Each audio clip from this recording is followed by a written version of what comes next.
Hello everybody, welcome back to my channel. Today I'm going to be talking about my top 5 favorite webtoons.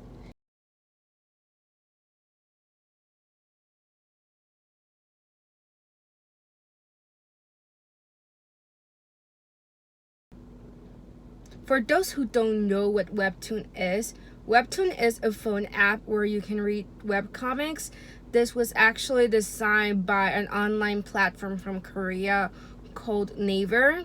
And they're like our authors, artists, they publish their work and it's been pretty famous. They have been getting, I think, more famous over the years.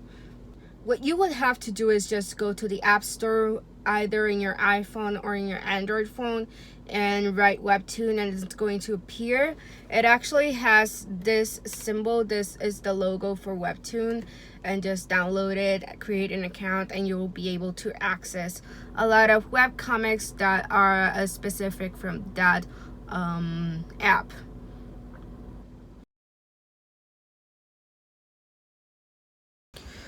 Okay, so for number 5, we have the webtoon titled Omniscient Reader. This is a pretty recent webtoon. If it didn't, I think it began last year. So it's still ongoing. I'm gonna read the description right now, and it says, Dokja was an average office worker whose sole interest was reading his favorite web novel, 3 Ways to Survive the Apocalypse. But when the novel suddenly becomes reality, he is the only person who knows how the world will end. Armed with this realization, Dokja uses his understanding to change the course of the story and the world as he knows it. The reason I love Omniscient Reader and the reason I put it on the 5th of my list is that I really loved the idea of like having this webtoon, this apocalyptic webtoon story in general turn into reality. So it was very interesting from the beginning, and like all the scenarios, they are super interesting and they are super engaging, so it makes you want to keep reading. And the other thing, like the characters, I love all the characters, and in a way, like the way Dokja allows, like, works on getting like all the people around him that he knows already what their ability is develop, like that character development on them. Like it is done so well. It's a very enjoyable thing to see. And it's also like darkish in a way, so I really love like reading darkish. So yeah, it's pretty interesting. If you were like into like those escape room scenarios thing, I think you will enjoy it. And even if you're not into it, I think you will enjoy it in general. And like it makes you think like, would I be able to do the same thing as he did once his favorite webtoon? Because the thing is, like, he's the only one who actually read the webtoon from beginning to end.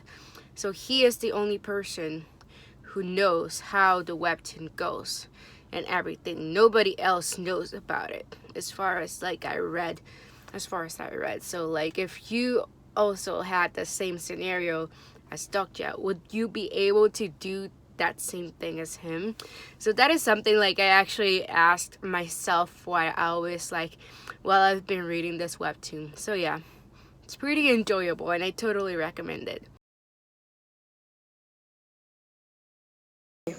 For number 4, I have the webtoon titled Bastard.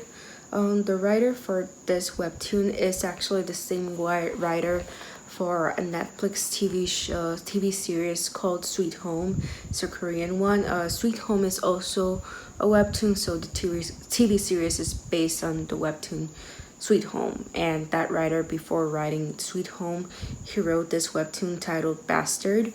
And the summary says, there is a serial killer in my house. That's the only thing that it gives you. So I'm just gonna say about it. This is this kid. Right now I forgot his name.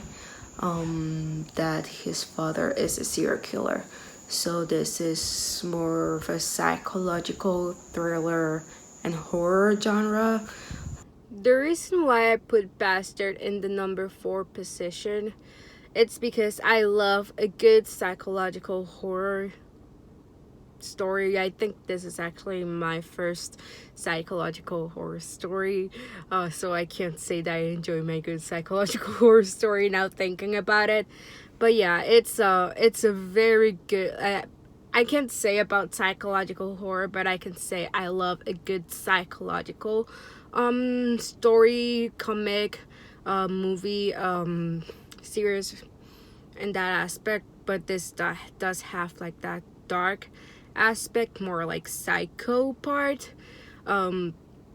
So yeah, and it's very engaging. In the flash, it has like a lot of flashbacks going through what happened. Why is everything the way it is? Why does the kid suffer a lot, aside from the fact that his father is a serial killer, and he has to live with that. And it even has romance, and the romance is a pretty good. I don't remember if it's a slow.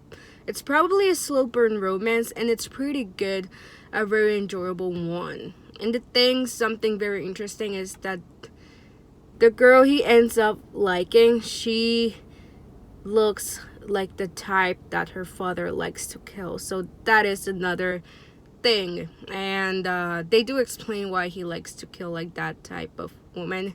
But yeah, I think you guys will enjoy this one if you like the horror. I mean, it's not for everybody, but if you like a horror comic book, movie, series, I think you will enjoy this one. So for this next one, I actually condensed this to 2 because they're by the same writer, and I think both of them deserve this standing. And the webtoons are The Remarried Empress and Man of the Harem. I'm gonna start reading the description of The Remarried Empress. Navir Ali Trovi was an empress, perfect in every way, intelligent, courageous, and socially adept. She was kind to her subjects and devoted to her husband.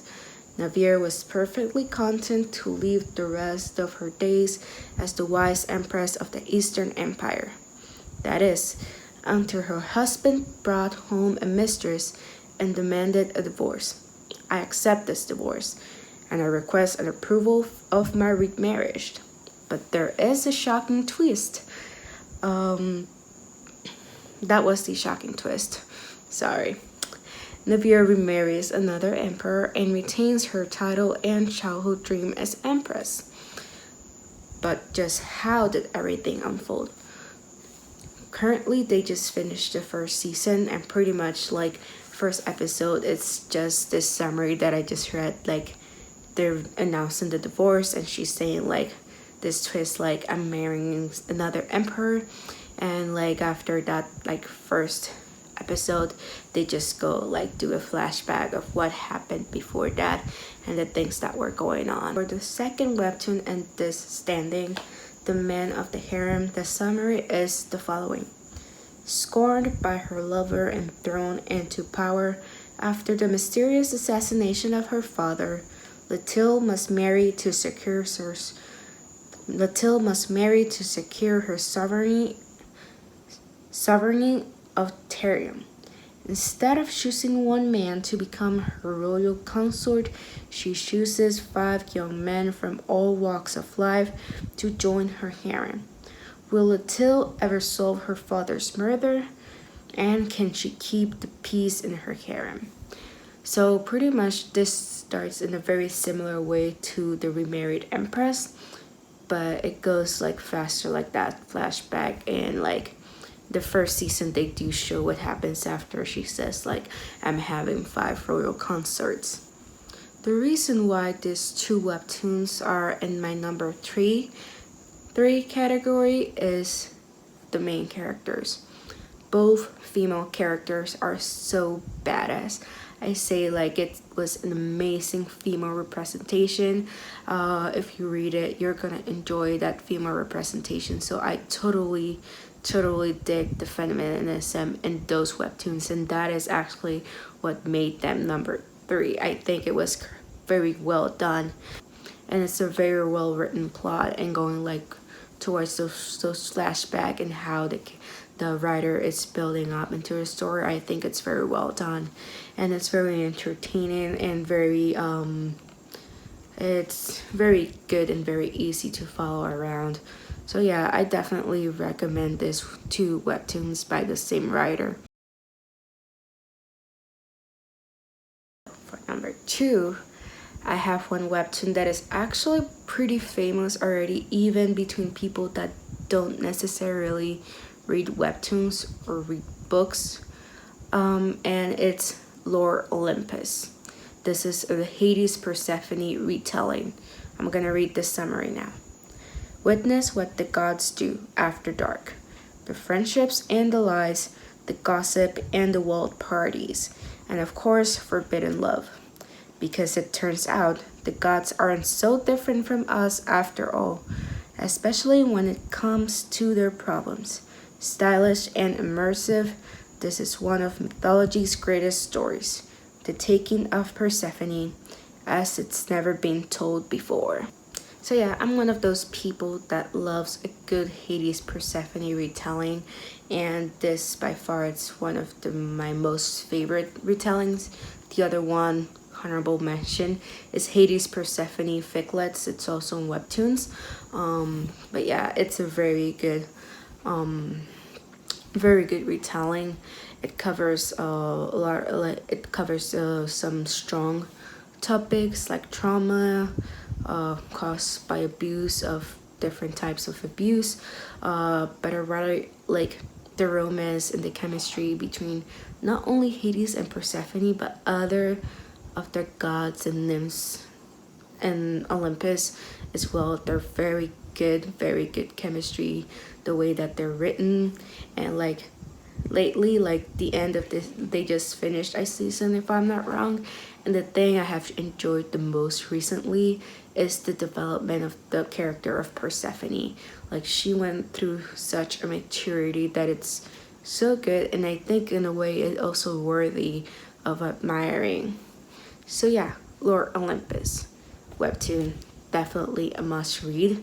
If you don't want to read it on Webtoon, actually in October, the writer Rachel Smith is actually publishing the volume 1 of this webcomics in book format, so look forward to it. I know I want to read it. Currently I'm in a self-imposed not buying spree, so I have not pre-ordered it yet, but I'm hoping to actually order it in the future, that volume 1, because I really want to have them all as well in book format. So yeah, look forward to that. And now for number 1, I have the webtoon titled Noblesse. Noblesse pretty much follows this character called Rai, or Caddy's the Trauma de Rysel. He wakes up after like an 20-year-old coma to find out that everything had changed in his world. So he has to like get used to like the world that he's living right now, and in between now he has to fight something called an organization called the Union, and he is united with his underling, you could say, called Frankenstein. The main reason I really love this webtoon and is placed number 1 is because this is what got me into webtoon. Aside from being a very entertaining webtoon and very engaging one and having like a lot of action scenes, this webtoon is what got me into the webtoon platform. So it's a very special webtoon for me, and I will never forget it. It has actually ended like 1 or 2 years ago, but you can still access it through the app. And it's like all action and super interesting. They are vampires, like Ra is the vampires, but in this world, in this story, they're not called vampires. They are called nobles, and they have their superpowers they're more like magical superpowers, and each have like they have like their own like weapons of choice. So yeah, it's very interesting. It has like a lot of action scenes. It's pretty much like you end it like one action part and you're going to the next action, to the next action, and it's like that until the end of the webtoon. And so far, Noblesse is the longest webtoon so far, with 800 and something chapters, if I'm not wrong. If I'm wrong, I will just write it there. How many exact chapters are there. But yeah, if you like a very action-packed a very action-packed comic, Noblesse, it's a good way to go. Well, until here, it's my top 5 list. Thank you very much, guys, for keeping up with me for this I don't know how many minutes. I hope you check out those webtoons and you enjoy them as much as I do. I'm also gonna leave after this message like a list of honorable mentions. Not really a list, I just put like the pictures in the title, so you can also check them out. I think Webtoons is a very good platform, and you have a lot of very good content that you can read from. So yeah, I totally advise you guys to check it out. I know you will enjoy it, and the best thing is that it's in your phone. You don't even have to buy a book, and it's free. Well, you don't even have to buy like the comic. They're not really in comic format. Some of them they're starting to publish, like Lore Olympus and some other ones, but mostly they're just web comics. So yeah, and leave down in the comments if you read webtoons and which is your favorite one, and also write why. And don't forget to like and subscribe to like this video. And don't forget to like this video and subscribe to my channel. Till next time.